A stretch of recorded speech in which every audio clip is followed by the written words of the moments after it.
Hello and welcome to another edition of Boarding School with me, Al. And Zadie. Today we're reviewing a new game, Mindbug. It's a small game in a small box made by Nerd Lab. We got it on Kickstarter, but we think you should be able to get it in regular game stores now. And we're going to tell you if you should buy it and whether it works well with children. Let's have a look at it. What's in this box? It's a pack of cards. It's about 40 cards or so. They're all creatures or animals with kind of crazy names like Kangasaurus Rex and Compost Dragon and Harpy Mother and Snail Hydra. They all have abilities and they all have strengths, and you're going to play these cards and fight each other, trying to knock each other down from 3 life to no life at all. If you can do that, you've won the game. It was designed by 4 people. One of them is Richard Garfield, who's famous for designing Magic the Gathering and some other games like Keyforge and King of Tokyo. And I've got to say, it does feel a little bit like playing Magic the Gathering, but a much lighter version, which I think is a good thing. Zadie, I don't know what you thought about it. Do you want to tell us? It's really fun, but sometimes it can be really mean with mind bugging it. Because when you mind bug it, you steal the other person's card. So the game comes with 4 of these Mindbug cards. And this is the thing that makes the game different from any other game that you've played. I think fighting with creature cards and trying to attack the opponent with a creature card and the opponent deciding whether to block is something we've seen in lots of games, including Magic and other games. But these Mindbugs are something really new. And this card means that whenever you play a creature, your opponent can choose to Mindbug it and steal that creature for themselves. And that makes a really big difference, and that brings a lot of tension into the decisions you're making.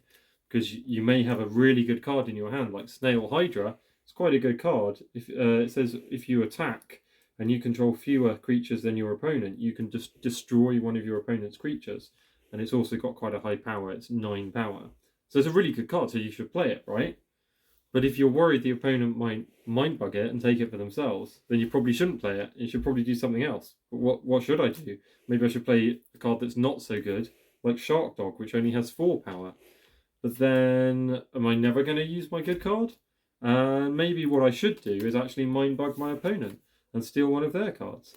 And that's what makes the game good. Although it's a small game that takes maybe not a lot more than 10 minutes to play, you've got all those decisions. Do I attack?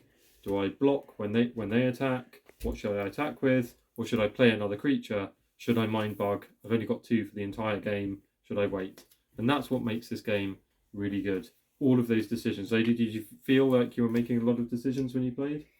Yeah, because I always have some really good cards, and then someone always mind bugs it. But then I feel like I should probably mind bug them back to get my revenge. Exactly. You're not going to make many friends playing this game.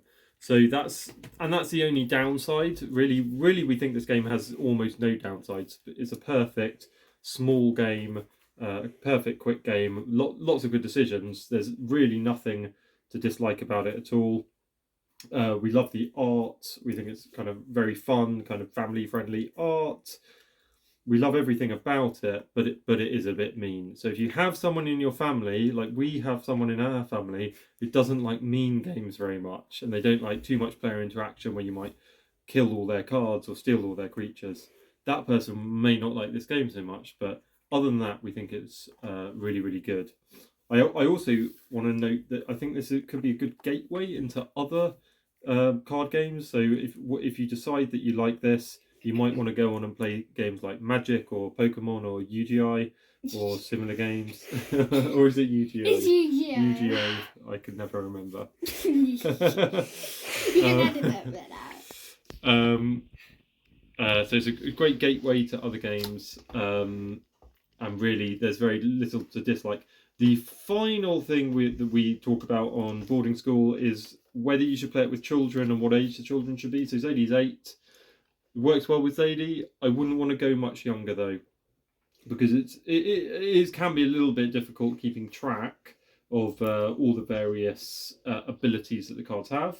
That takes a few games to get used to, but also the decisions. It's quite difficult to play with a very young child and not have the game be completely unbalanced. So you would have to try very hard to deliberately lose when playing a child younger than 8. But once they're 8, I think they're good to go. So we would thoroughly recommend Mindbug. Just a small, cheap game, but one you could have surprisingly large amount of fun with. That's Mindbug, which gets a seal of approval from us here at boarding school. Thank you and goodbye. Bye.